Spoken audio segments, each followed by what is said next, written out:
As long as Anda tidak punya kepentingan, Anda mungkin bisa bersuara garang. Tapi begitu Anda punya kepentingan, Anda diam saja, keep silent. Kira-kira begitu.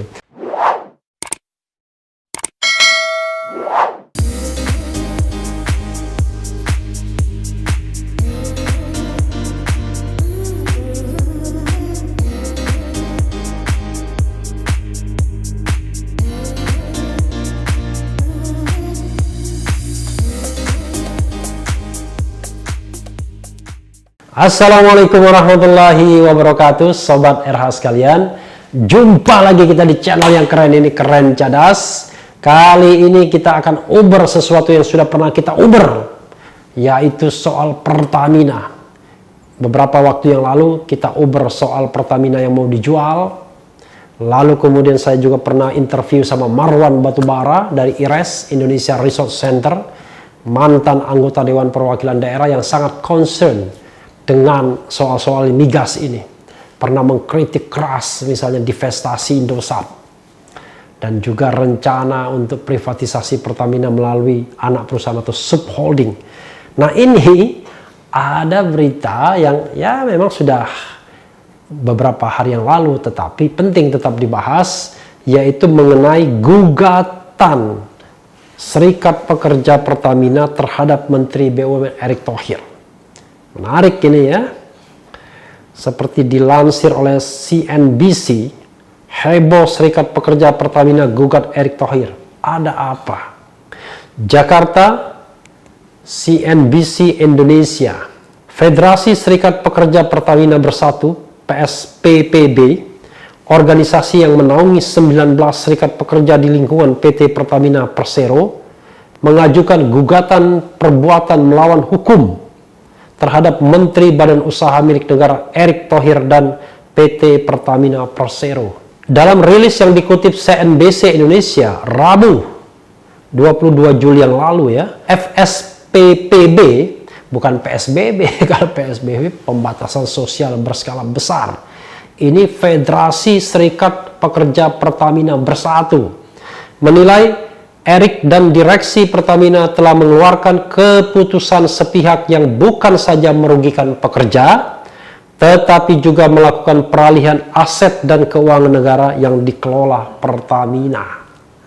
Gugatan perbuatan melawan hukum itu diajukan ke Pengadilan Negeri Jakarta Pusat melalui pendaftaran online e-court Senin, ya, beberapa hari yang lalu ya, 20 Juli 2020 pukul 13.00 waktu Indonesia bagian Barat.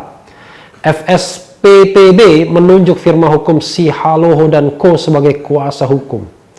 Kepala Bidang Media FSPPB, Kapten Marcelus Hakeng Jaya Wibawa mengatakan, Kapten ini mungkin karena kapten kapal mungkin ya, karena ada perusahaan Pertamina yang memang membawa BBM itu dengan kapal-kapal ya. Pada Juni 2020 lalu, Erick menerbitkan keputusan tentang pemberhentian, perubahan nomenklatur jabatan, pengalihan tugas dan pengangkatan direksi Pertamina. Hal itu diikuti dengan surat keputusan Direktur Utama Pertamina tentang struktur organisasi dasar Pertamina dalam kurung Persero yang ditandai dengan pembentukan 5 subholding Pertamina. Nah, subholding inilah yang kemudian akan dijual-jualin. Konon begitu ya. Memang strateginya adalah Pertamina tetap induk, tetapi induk tersebut tidak mengerjakan apa-apa lagi kecuali manajemen aset mungkin. Sementara operasional itu sudah di subholding. Subholding inilah yang rantainya dari hulu ke hilir yang kemudian akan diprivatisasi. Konon begitu skenarionya. Menurut Marcelus, sebagai perwakilan seluruh serikat pekerja di lingkungan Pertamina, FSPPB tidak pernah dilibatkan dalam proses pengambilan keputusan tersebut. Padahal penggabungan, peleburan, pengambil alihan dan perubahan bentuk badan hukum perseroan terbatas wajib memperhatikan kepentingan karyawan yang diwakili serikat pekerja sebagaimana diatur hukum dan perundang-undangan. Ya, ini kita bicara tentang azas-azas pemerintahan yang baik ya, AUPB. Jadi harus transparan, harus partisipatif, yaitu azas umum yang diakui oleh dunia ini. Jadi kita kalau mau menerapkan good governance dan clean government haruslah melibatkan partisipasi, haruslah transparan, terutama partisipasi segenap stakeholder ya. Jangan main kuasa saja ya, mentang-mentang berkuasa lalu kemudian mengambil keputusan seenaknya, tidak boleh begitu.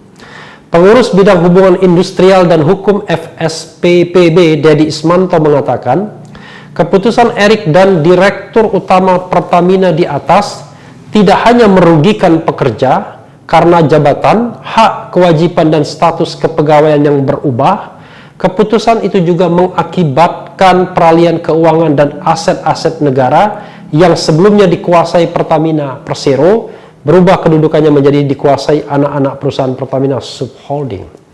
Ya, pekerja yang tadinya kan bangga itu kerja di mana? Pertamina.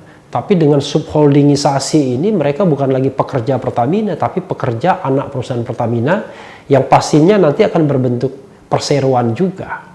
Ya. Dan bukan BUMN, tapi anak perusahaan BUMN ya. Itu sudah mengubah status sesungguhnya karyawan dari karyawan BUMN menjadi karyawan anak perusahaan BUMN. Jadi signifikan perubahannya, wajar kalau mereka mempermasalahkan ini.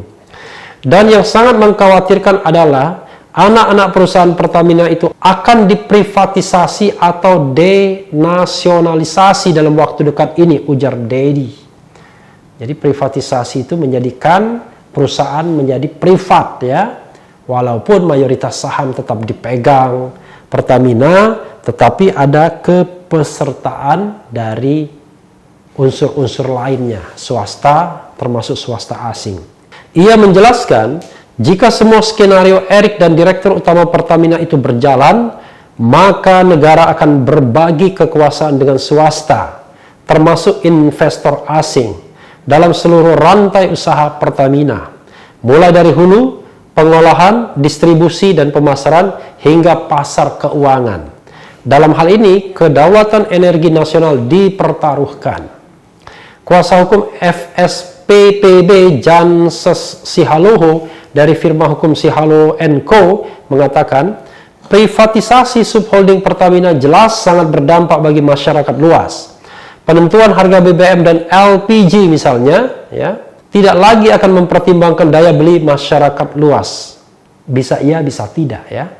Karena sesungguhnya penguasaan negara itu tidak hanya pada kepemilikan, tapi juga pada kewenangan untuk menentukan regulasi. Salah satunya adalah penentuan harga. Jadi harga itu bukan ditentukan oleh Pertamina sendiri, tapi ditentukan oleh pemerintah. Karena Pertamina adalah perseroan atau perusahaan ya. Tapi nanti kita lihat, apakah saya termasuk orang yang setuju kalau ada privatisasi cabang-cabang produksi yang penting bagi negara dan yang menguasai hajat hidup orang banyak, serta menggunakan sumber daya alam, yaitu bumi, air, dan kekayaan alam yang terkandung di dalamnya, yang seharusnya dipergunakan untuk sebesar-besarnya kemakmuran rakyat.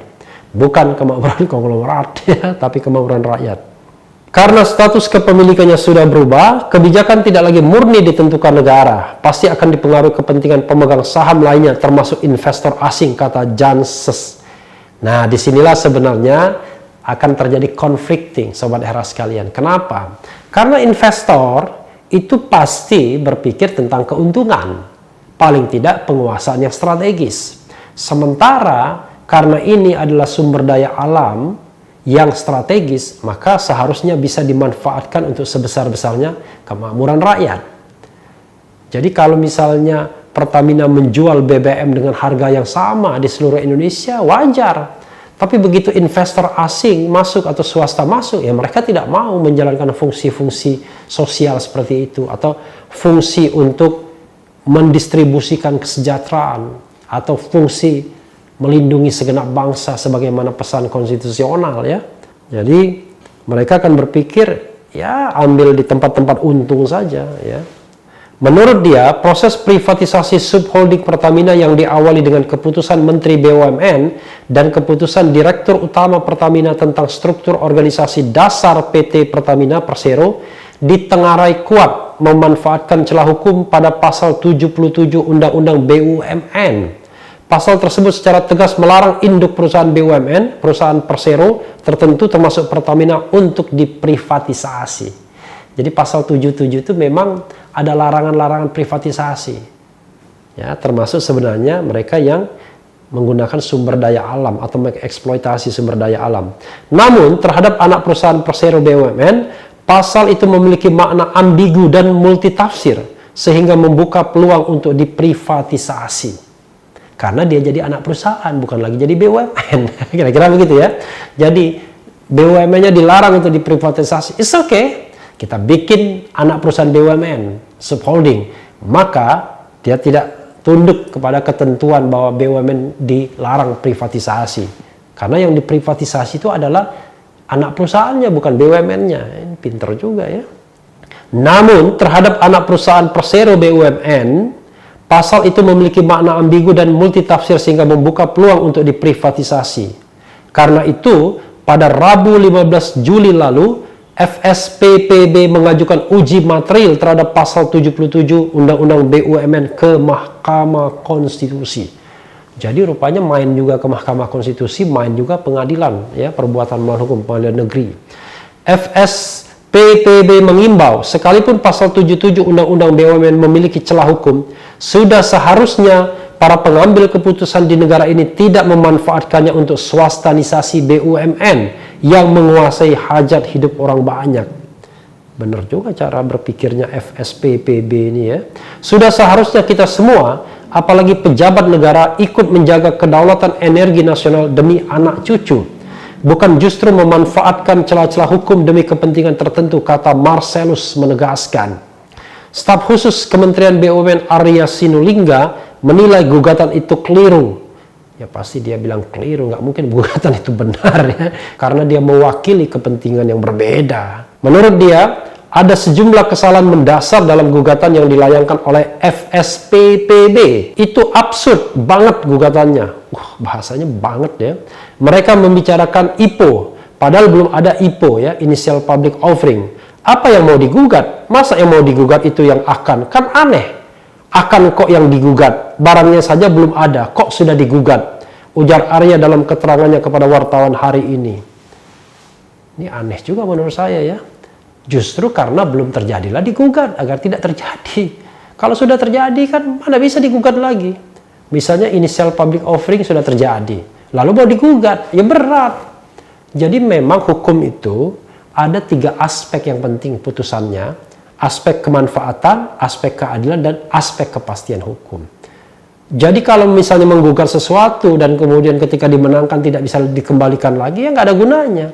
Karena itu, sebelum tindakan hukum lebih lanjut itu dilakukan, memang lebih baik melakukan langkah preventif, ya, prevention. Sehingga kalau memang nanti MK memutuskan tidak boleh di IPO kan, ya, initial public offering kan, maka upaya-upaya itu stop.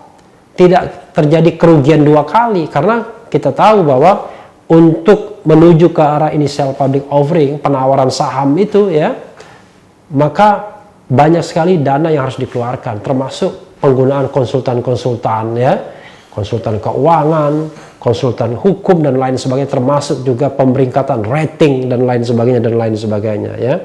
Kemudian terkait kepemilikan, Arya bilang kalau aset maupun komponen-komponen lain masih dimiliki Pertamina, pun dengan aset yang dimiliki anak-anak perusahaan Pertamina. Itu bukan hal yang baru ya, dari dulu sudah namanya aset anak perusahaan kan dimiliki oleh Pertamina. Apakah mereka lupa kalau anak perusahaan Pertamina sangat banyak? Lalu anak usaha itu asetnya milik siapa? Iya, milik Pertamina, bukan milik anak perusahaannya asing. Kan anak perusahaan Pertamina sahamnya dimiliki Pertamina, kata Arya. Ya memang dimiliki oleh Pertamina asetnya, tapi jangan lupa yang dipermasalahkan adalah eksploitasi sumber daya alamnya. Jadi bukan alat-alatnya, bukan asetnya, tapi eksploitasi sumber daya alamnya yang harusnya bisa dimanfaatkan sebesar-besarnya kemakmuran rakyat, terpaksa kemudian dibagi untuk kepentingan swasta. Karena swasta ingin untung kalau dia melakukan investasi, kan begitu. Tidak mungkin investasi mereka mau rugi. Paling tidak win-win solution kan. Di sini butuh uang untuk reinvestasi misalnya, alat-alat atau apapun. Sementara asing butuh menanamkan modal karena mengharapkan keuntungan. Padahal yang digarap itu, dieksploitasi itu adalah sumber daya alam, yaitu bahan bakar yang non-renewable, yang nggak bisa diperbaharui. Jadi soalnya di situ bukan soal barang-barang rongsokannya, ya. Bukan kilang-kilangnya. Itu kan cuma sarana, tapi BBM-nya itu yang paling penting, ya. Oke. Makanya saya bilang absurd, apalagi urusan struktur organisasi dan sebagainya mungkin, ya. Tidak ada karyawan yang dirugikan, apalagi kalau katanya susunan kepengurusan nggak ada konsultasi sama pekerja. Kan lebih absurd lagi. Emang siapa yang karyawan punya hak menentukan siapa yang direksi selanjutnya? Bahasanya. Emang karyawan punya hak menentukan siapa yang direksi selanjutnya? Wah, kalau ini main kekuasaan dia. Memang iya. Yang menentukan direksi, ya, itu adalah Kementerian BUMN yang memegang saham 100% karena mewakili kepentingan negara, bukan karena punyanya Menteri BUMN, ya. Tetapi yang harus dipahami juga, kalau kita bicara tentang good corporate governance, GCG, kita bicara tentang prinsip transparansi, ya, tata kelola perusahaan yang baik, tata kelola pemerintahan yang baik, maka setiap pengambilan keputusan itu tidak ada salahnya terbuka dan partisipatif. Jadi, tidak hanya bicara tentang kekuasaan. Kalau kita bicara tentang kekuasaan, bikin undang-undang, ngapain pakai partisipasi? Langsung saja main ketok palu antara presiden dan DPR. Toh mereka yang berkuasa. Jadi dalam negara ini kita tidak hanya main kekuasaan, tapi juga bagaimana kita melihat partisipasi masyarakat. Tapi yang paling penting adalah konsep yang benar tentang privatisasi sumber-sumber daya alam, ya, perusahaan yang mengelola sumber daya alam. Jadi mengada-ada juga. Jadi kita siap aja dengan gugatan mereka, karena kita tahu pasti bisa kita kalahkan lah. Karena absurd dan aneh, lucu juga, ya, kata Arya. Luar biasa, ya, orang ini. Kalau menanggapi memang begitu, ya, caranya. It's okay lah, mungkin memang gaya bahasa atau teknik berkomunikasinya, ya. Sementara itu, Fajriya Usman selaku Vice President Corporate Communication Pertamina menjelaskan, sebagai BUMN, seluruh kebijakan Pertamina harus mengacu pada arahan pemegang saham. Dalam hal ini Menteri BUMN yang mewakili pemerintah. Pemerintah memegang ini karena dia mewakili negara. Negara itu kita semua, ya. Jadi sebenarnya kita juga berhak untuk tahu. Dalam menjalankan kebijakan tersebut, manajemen Pertamina senantiasa mempertimbangkan aspek strategis, prosedur, termasuk seluruh aset perusahaan serta pekerja sesuai dengan aturan hukum yang berlaku, ujar Fajriya dalam keterangannya hari ini. Fajriya menegaskan bahwa restrukturisasi Pertamina telah sesuai dengan keputusan pemegang saham sebagaimana yang tertuang dalam buku putih dan roadmap transformasi BUMN. Selain itu, dia memastikan bahwa proses dijalankan secara prudent serta profesional, sejalan dengan undang-undang maupun regulasi yang ada. Ya nggak apa-apa, ya. Tapi kan kita akan uji apakah roadmap BUMN itu benar dalam kacamata konstitusi. Nanti akan terlihat dalam putusan MK. Karena kan ada gugatan terhadap pasal 77 itu akan terjawab di sana. Apakah boleh dibuat subholding anak-anak perusahaan yang kemudian dijual-jualin gitu, ya. Kalau MK mengatakan boleh, ya berarti itu adalah tafsir pasal 33 yang baru, yang saya kira pemahamannya berbeda dengan apa yang saya pahami. Bahkan dengan langkah tersebut, pemerintah berharap Pertamina dapat mengembangkan bisnis dengan lebih agresif sehingga dapat meningkatkan kontribusi perseroan ke pemerintah. Nah, ini lagi-lagi perspektif, ya. Jadi yang namanya BBM, ya, yang namanya sumber daya alam, yang namanya bahan bakar minyak itu, ya, setelah diolah tentunya, itu sesungguhnya yang dipentingkan untuk apa? Dia sebagai sebuah barang strategis, ya, ataukah dia barang komersil? Nah, ya kan? Kalau dia barang komersil, maka dia bisa dijual kemana-mana, di tempat yang menguntungkan untuk dijual.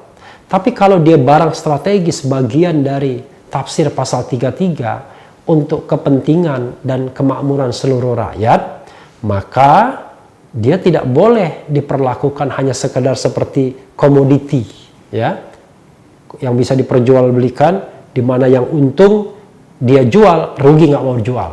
Bayangkan, kalau Pertamina tidak mau mendistribusikan BBM ke Papua sana ya, karena dianggap ongkosnya mahal. Saat ini Pertamina fokus menyukseskan restrukturisasi untuk dapat meningkatkan kinerja operasional maupun finansial, kata Fajriya. Adapun terkait dengan pekerja, menurut dia, Pertamina memaksimalkan pemberdayaan pekerja dengan memastikan status kekaryawanan seluruh pekerja Pertamina tetap sama dengan perlindungan terhadap hubungan kerja serta hak-hak normatif pekerja, seperti ketentuan perusahaan dimanapun mereka ditugaskan, baik di induk usaha maupun subholding. Barangkali fasilitasnya sama, tapi statusnya berbeda. Ya. Kenapa? Kalau tidak ada subholdingisasi, mereka menjadi karyawan BUMN, karyawan Pertamina, perlindungannya lebih kuat. Tapi kalau sudah menjadi karyawan anak perusahaan, ya tentu beda lagi, status mereka bukan BUMN ya. Pertamina memastikan seluruh proses bisnis Pertamina berjalan baik, guna memastikan layanan kepada publik tetap berjalan. Manajemen dan pekerja juga tetap fokus untuk bekerja dan melakukan inovasi untuk menghadapi tantangan ke depan dan mewujudkan inovasi membanggakan dan target achievement seperti Fortune 100 dan Green Energy, ujar Fajriya. Ya, memang persoalan terbesar di Pertamina ini adalah so long time dia menjadi perusahaan dalam tanda kutip sapi perah. Ya, ada oknum-oknum, ada pihak-pihak yang selama ini nyaman dengan bisnis Pertamina. Contohnya adalah impor BBM. Harga impor lebih tinggi dibandingkan harga jual, sehingga subsidi meningkat. Salah satu contohnya begitu. Dan ada pemain-pemainnya. Ya, padahal jarak tempuhnya dekat saja, Singapura, Indonesia, misalnya begitu.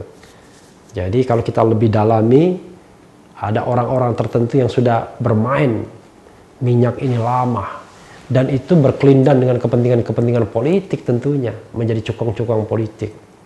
Dan mereka inilah yang barangkali bisa mempertahankan seseorang tetap bertahan di Pertamina atau tidak. Ya, salah satu spekulasinya, tapi saya juga tidak tahu ya. Direktur utama Pertamina hebat, nggak bisa diganti. Barangkali juga banyak gitu yang membackupnya ya, sehingga seorang menteri Erick Thohir pun barangkali belum bisa menggantinya. Mungkin ya, namanya spekulasi ya. Nah, tetapi yang paling penting adalah sesungguhnya bagaimana memperbaiki Pertamina ini. Adakah cara lain misalnya, instead of mengadakan subholdingisasi? Katakanlah kalau tujuannya adalah menumbuhkan iklim usaha yang baik, good corporate governance.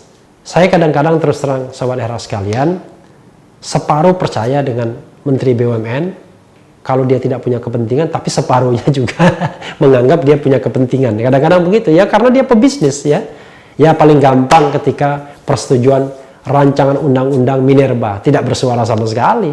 Padahal kalau tidak ada undang-undang yang baru itu yang akan diuntungkan BUMN. Karena tambang-tambang raksasa, termasuk Adaro itu akan kembali kepada negara dan kemudian akan dikelola oleh BUMN sebagai first option. Sekarang balik lagi ke para konglomerat tambang tersebut. Jadi, as long as Anda tidak punya kepentingan, Anda mungkin bisa bersuara garang. Tapi begitu Anda punya kepentingan, Anda diam saja, keep silent. Kira-kira begitu. Nah, tapi yang menjadi persoalan adalah saya ingin mengemukakan satu perspektif yang saya kira sudah saya kemukakan. Jadi kalau kita membaca pasal 33 itu harus satu kesatuan, yaitu ayat 2 ya, cabang-cabang produksi yang penting bagi negara dan yang menguasai hajat hidup orang banyak dikuasai oleh negara. Oke. Dan penguasaan itu kalau dalam perspektif BUMN pengelolaan, karena penguasaan yang lainnya dilakukan oleh pemerintah dan DPR, membuat kebijakan, membuat regulasi dan lain sebagainya. Tapi pengelolaan BUMN, oke, ya. Dan pengelolaan yang paling efektif memang kalau sahamnya 100%, tapi 51% saham juga efektif juga untuk kontrol. Apalagi pemerintah ada saham berwarna. Cuma masalahnya adalah ayat 3 mengatakan bumi, air, dan kekayaan alam yang terkandung di dalamnya dikuasai oleh negara dan digunakan sebesar-besarnya untuk kemakmuran rakyat. Jadi, yang saya simpulkan adalah ada cabang produksi yang penting bagi negara dan yang menguasai hajat hidup orang banyak. MK kemudian menafsirkan penting dan menguasai hajat hidup sebagai satu kesatuan kumulatif, penting walaupun tidak menguasai hajat hidup, tidak penting tapi menguasai hajat hidup. Itu semua harus dikuasai oleh negara. Tapi kita harus kaitkan, ada BUMN yang mengerjakan atau mengeksploitasi sumber daya alam, ada yang bukan sumber daya alam. Nah, saya berpendapat, kalau yang mengelola sumber daya alam, maka dia harus dikuasai penuh oleh negara, karena mandat konstitusionalnya adalah untuk sebesar-besarnya kemakmuran rakyat. Bukan untuk diperdagangkan, tetapi untuk memberikan benefit kepada seluruh rakyat. Padahal kita tahu barang-barang atau sumber daya alam ini mahal-mahal, bisa menghasilkan devisa. Tapi yang jelas, kalaupun mau dijual dulu misalnya, atau diolah dulu dan lain sebagainya, pastikan bahwa itu untuk sebesar-besarnya kemakmuran rakyat. Nah, perspektif inilah yang menurut saya paling tidak akan kompatibel kalau Pertamina melalui subholding diprivatisasi. Karena akan berbeda kepentingan antara kepentingan rakyat, ya, yang mempercayakan kepada negara pengelolaan resources tersebut untuk kepentingan mereka, dengan kepentingan para investor, pemilik modal yang maunya untung. Dari sini saja akan conflicting. Jadi ke depan kalau kita bikin roadmap tentang BUMN, kita harus pisahkan mana BUMN yang mengelola sumber daya alam, mana BUMN yang tidak mengelola sumber daya alam. Barangkali yang tidak mengelola sumber daya alam silahkan diprivatisasi, bahkan 100% sekalipun. Tapi yang mengelola sumber daya alam harus pastikan mana yang harus dikuasai 100%, mana yang barangkali bisa dijual sebagian saja, sebagai bentuk misalnya mencari dana murah dan lain sebagainya. Saudara sekalian, ini agak kompleks, tapi saya tertarik untuk menunggu bagaimana putusan Mahkamah Konstitusi terhadap tafsir pasal 77 itu. Nanti ditampilkan ya, pasal 77 Undang-Undang BUMN, Undang-Undang 19 tahun 2003 itu. Nanti ditampilkan. Karena pasal 77 itulah yang akan menjadi kunci apakah subholdingisasi Pertamina adalah barang sah ataukah barang haram, konstitusional atau tidak konstitusional. Dan sobat era sekalian, yang penting tetap di channel ini, karena di channel ini Anda akan dirayu, ditipu, dibaperin, dicecar, diumber pula di jalur khusus. Karena channel ini adalah channel yang mengancam, memeras dan membenci. Jangan lupa subscribe, like, comment, and share. Ciao.